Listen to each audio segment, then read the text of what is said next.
కల్వకుర్తి ఎత్తిపోతల పథకం కింద సాగునీటి కష్టాలు ముదిరాయి. అధికారుల నిర్లక్ష్యం రైతుల పాలిట శాపంగా మారింది.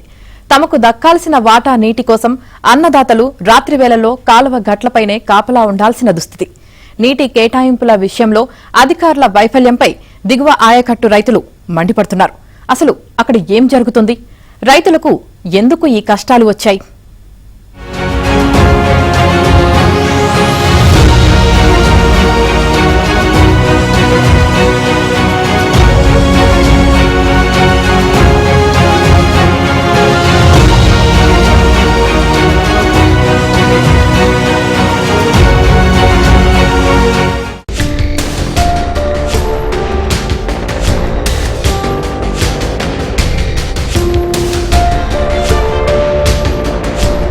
పాలమూరు జిల్లా జలయజ్ఞంలో భాగంగా నిర్మితమైన కల్వకుర్తి ఎత్తిపోతల పథకం అధికారుల పాపానికి అన్నదాతలకు కన్నీటి కష్టాలను మిగిల్చింది.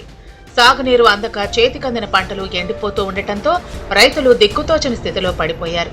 తమ పొలాలకు నీళ్లు పారాలంటే రాత్రంతా నిద్ర మానుకుని కాల్వగట్లపైనే గస్తీ కాయాల్సిన దౌర్భాగ్యం పట్టడంపై రైతాంగం తీవ్ర ఆవేదన వ్యక్తం చేస్తోంది.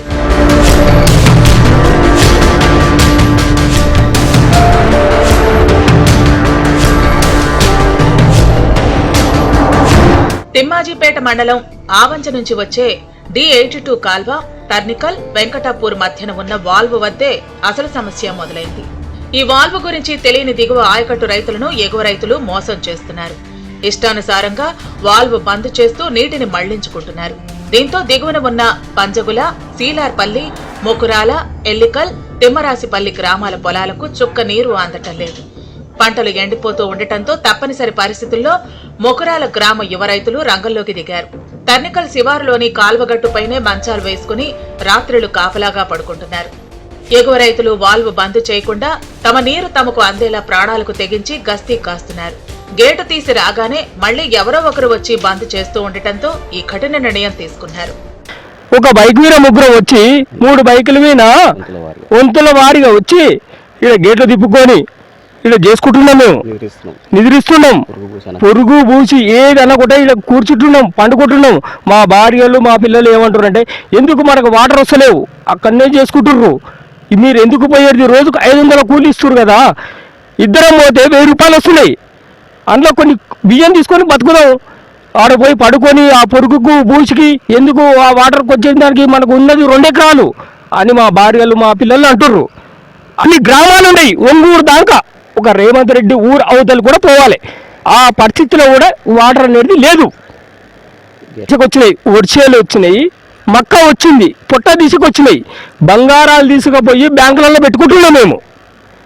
దీన్ని ఏం చేయాలి? మాకు ఒక నెల రోజులు ఈ వాటరు ఇంట్లో అయితే అందరం రైతులు బతుకుతాం, లేకపోతే ఒక తాడు తీసుకొని ఊరి పెట్టుకున్న కాలం వస్తుంది. ఇక్కడ వాస్తవానికి ఈ వాల్వ్ వద్ద నీటిని రెగ్యులేట్ చేయాల్సిన కాపలాదారు పూర్తిగా బాధ్యతారాహిత్యంగా వ్యవహరిస్తున్నారని రైతులు ఆరోపిస్తున్నారు. సమస్యను అధికారుల దృష్టికి తీసుకువెళ్లినా ఫలితం ఉండటం లేదు. కనీసం నీటి విడుదలపై ఎలాంటి ప్రకటన చేయకుండా ఫిబ్రవరి చివరి నుంచి నీటిని ఆపేయటం అధికారుల నిర్లక్ష్యానికి నిదర్శనమని రైతులు మండిపడుతున్నారు. సుమారు 30,000 ఎకరాల ఆయకట్టుపై అధికారులు ఎందుకింత ఉదాసీనంగా ఉన్నారో అర్థం కావటం లేదు.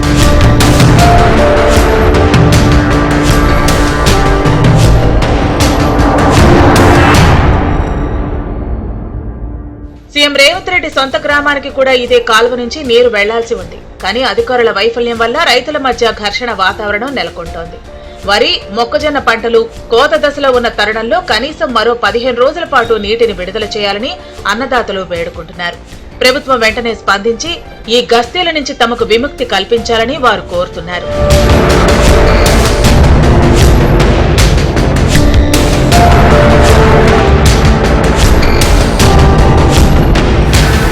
నీటి పంపిణీలో జరుగుతున్న అక్రమాలను అడ్డుకోకుంటే ఆందోళన తీవ్రం చేస్తామని రైతులు హెచ్చరిస్తున్నారు. తమ ఆవేదనను పెద్దలు, ఉన్నతాధికారులు గుర్తించి న్యాయం చేయాలని డిమాండ్ చేస్తున్నారు. లేని పక్షంలో కార్యాలయాల ముట్టడికి కూడా వెనుకాడబోమని స్పష్టం చేస్తున్నారు.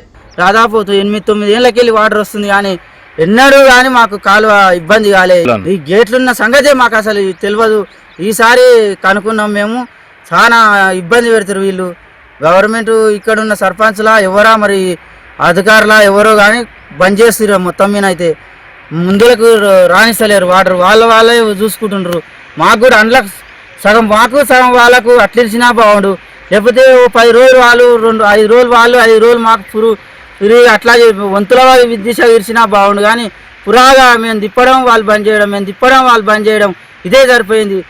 అధికారులు ఎట్లయినా స్పందించి ఇది బంద్ అయ్యేటట్టు చేయాలి. మరి ఇప్పటికైనా యంత్రాంగం నిద్ర మేల్కొని దిగువ ఆయకట్టు రైతులకు భరోసా ఇస్తుందా లేదా రైతులను వారి పాటకే వదిలేస్తుందా?